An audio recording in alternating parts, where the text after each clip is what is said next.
as I do, I've primarily been focusing on the galactic lines. But I do know that they have, when I first started measuring them in 2019, the solar lines were between 10 paces and 30 paces wide. And the last time I did a measurement of them, which was probably last June, where I did a physical measure. Oh no, last summer when I was up on the Cape, I did the whole, I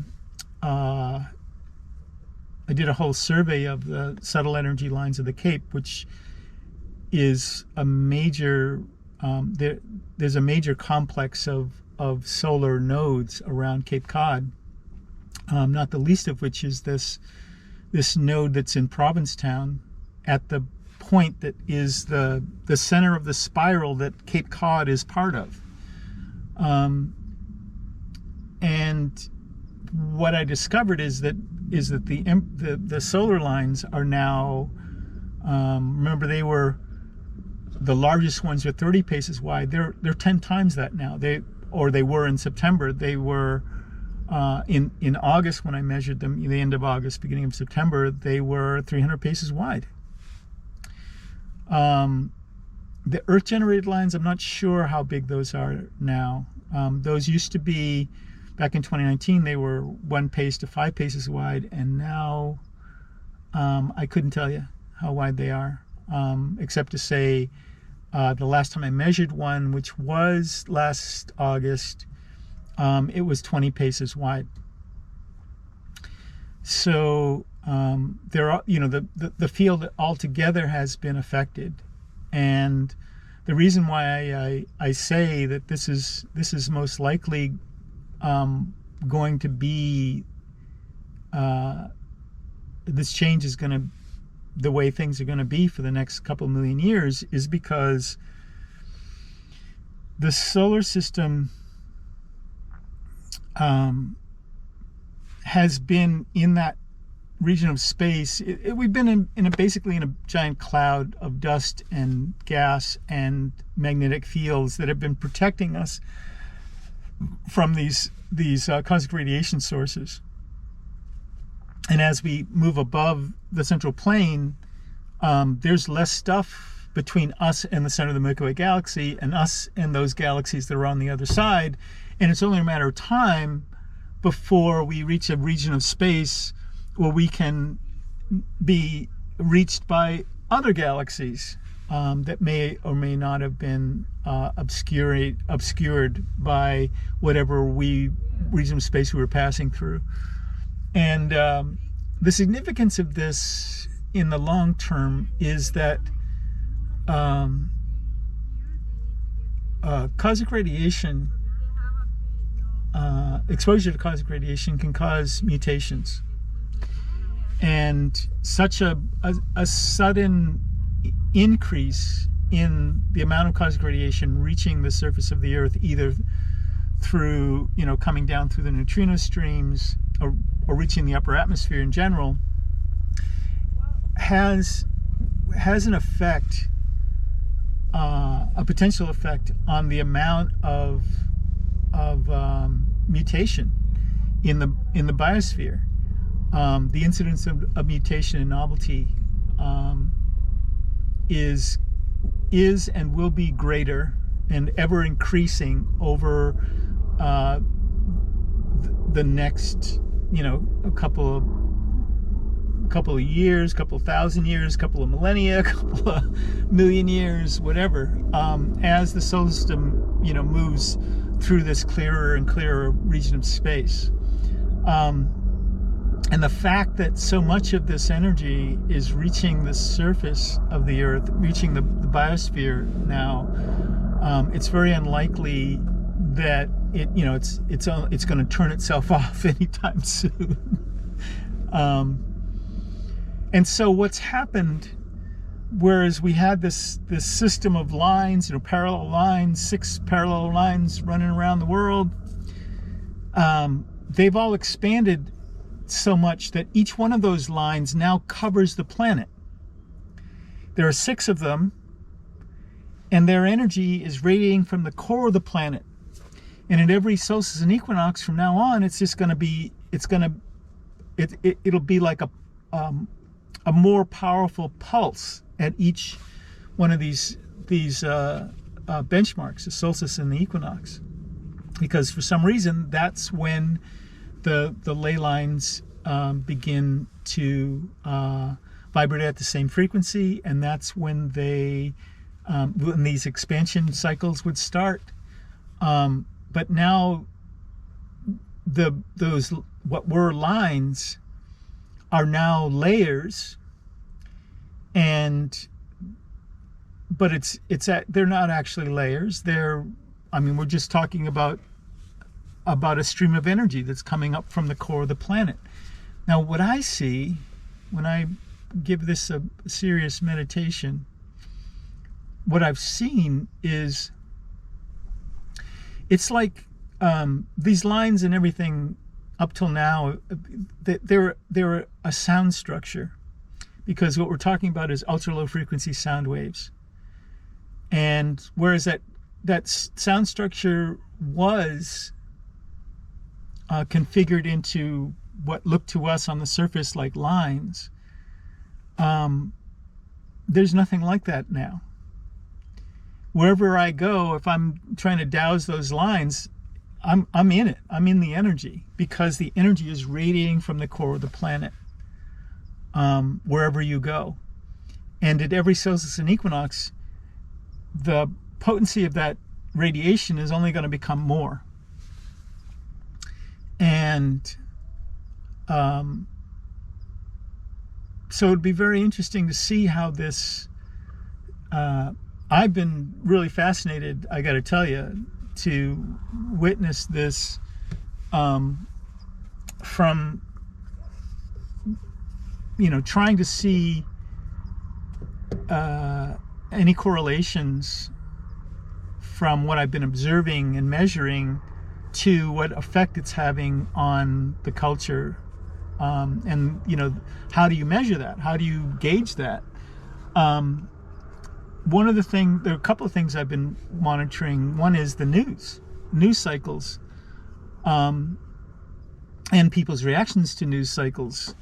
Another has been the population harmonic. How many people, how many souls incarnate, but there are some very strange. So like right after, there are some strange correlations. So right after the lines expanded to 1,352 miles wide in last September, within a month, the population of the world had exceeded 8 billion souls incarnate for the first time in recorded history, for at least the past, since the last world destruction 12,000 years ago. And what that happened, it's reaching the 8 billion at a time when here we go. That happened at a time when we were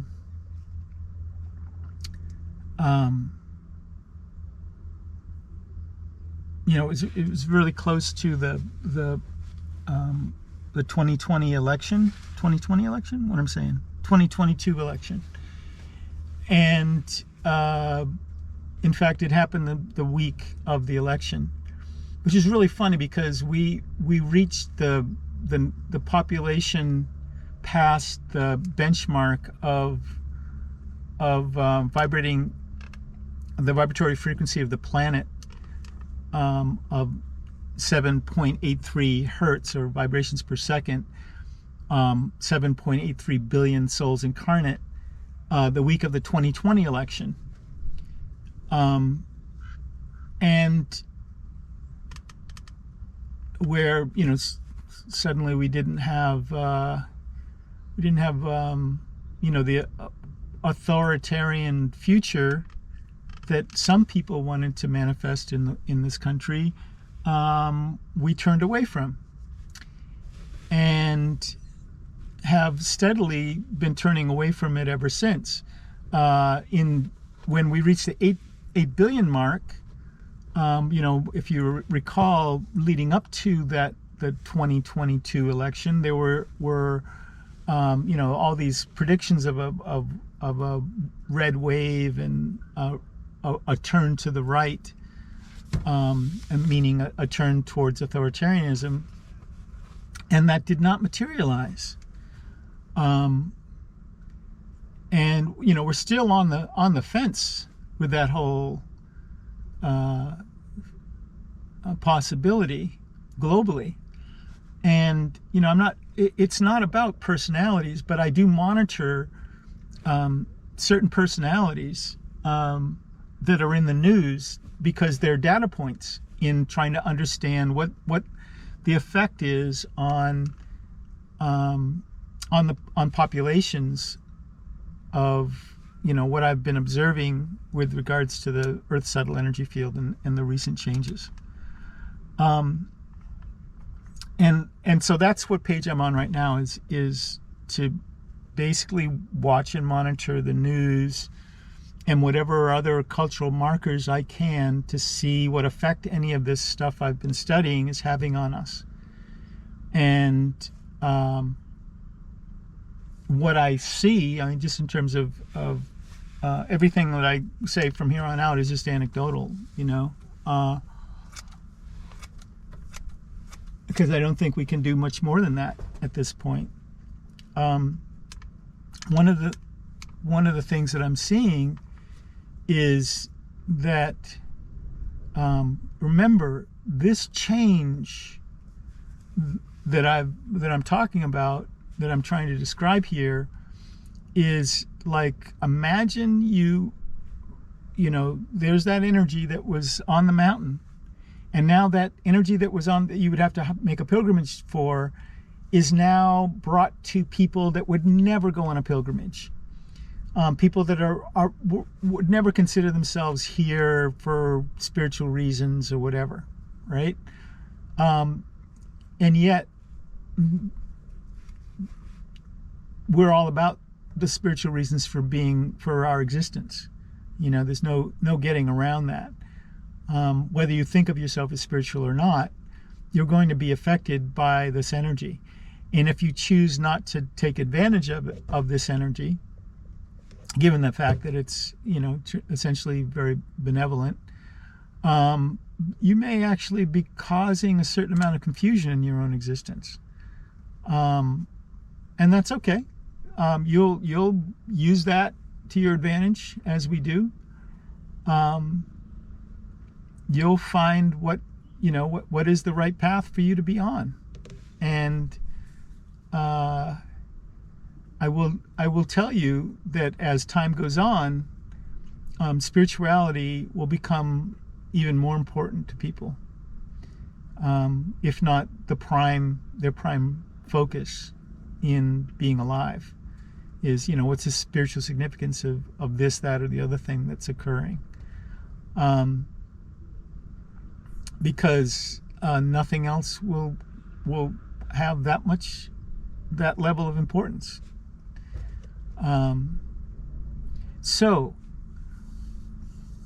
what I'm seeing when I go into my mind's eye about this is that what's important about this is the structure, the sound structure has made a leap. It's converted from one form to another, and whereas before it was this whole matrix of lines covering the planet, now you have this structure that's in the center of the planet that is radiating this specific kind of really yummy energy that's really good for life, nurturing and nourishing the spiritual life of the planet. And it's almost like the planet has achieved a level of consciousness that was previously unattainable. but now is powered by these 6 sources. In other words, it's like a light came on, a light switch was flipped. And this is what's happened just within the past couple of weeks. So my friend Rory says I'm probably one of the most exposed people to this energy, and so they're kind of like watching to see what happens to me, to see what's happening with everybody, because I've been on this mission for 4 years now, and going to all these ley lines and nodes and whatnot. But as I said to him, people are not that far behind me, because, for instance, the towns of Monterey, California, and Newport News, Virginia, 2 main, pretty good sized cities, more than 50,000 people populations in each, and both places have been completely within this energy for at this point 1.5 years, since September of last year. And so within the space of 2 or 3 years, the whole planet, every population center on the planet will have been exposed for 2 or 3 years. And so in other words, people are going to catch up to where I am in terms of their exposure and how they relate to this. And by the time they do, the energy itself is going to be that much more intense, because at each solstice and equinox, there's a more intense pulse. It's like somebody turns up the volume, right? 4 times a year, they turn the volume up a little more. And it's not like it, when they turn the volume up, it's not like it goes from 1 to 2, from 2 to 3, and so forth. It's how I know this is happening is I put the expansion rates, the final expansion rates at the end of the solstices and equinoxes of just the past year. So a year ago, March, it was 4 miles. In June, it was 92 miles. In September, it was 1,352 miles. I put that numerical progression into the chat GPD, whatever the fuck it is, chatbot, and I asked, what are the next 3 numbers in this sequence, and because at the December solstice of 2022, I wasn't able to do any measurements. I was kind of caught up in LA trying to actually switch out my vans, and but I wasn't able to do any measurements. So I wondered what, how big the lines had expanded at that point, and I wanted to see how much they expanded at this point and how much they're going to expand at the next point. And the numbers that it generated, the next sequence of numbers, puts it at sometime during this expansion period, the width of the line's expansion exceeded the circumference of the planet.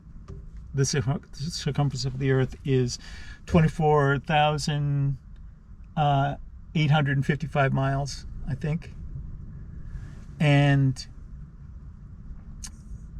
at the end of this expansion period, at this equinox of 2023, the lines are going to will have expanded beyond lines, beyond the width of the planet, and will continue to expand, ring the planet, and so that by June, I mean, all that's going to happen is that the whole system is going to become that much more intense because there's no place for it to go. And it's only going to be like that at every solstice and equinox from here on out. So, as I said, what I see, it's like there's a level of consciousness that the planet itself is experiencing that just suddenly turned on. The sound structure has,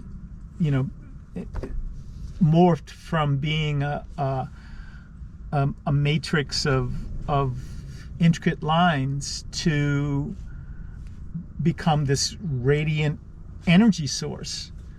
And last night I was thinking about this, and I was like, I wonder,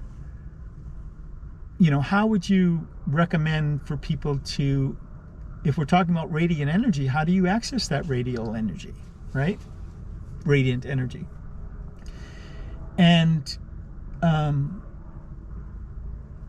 I guess the answer would be the same way that you would if you went to the mountain, which is the only way to access it is spiritually, right? It's to drop into your spiritual awareness and, focus on the energy coming from the focus on the point at the center of the planet. And, see if you can sense or feel the energy coming from there. See if you can sense and feel this, a light source radiating from the core of the planet. See if you feel that,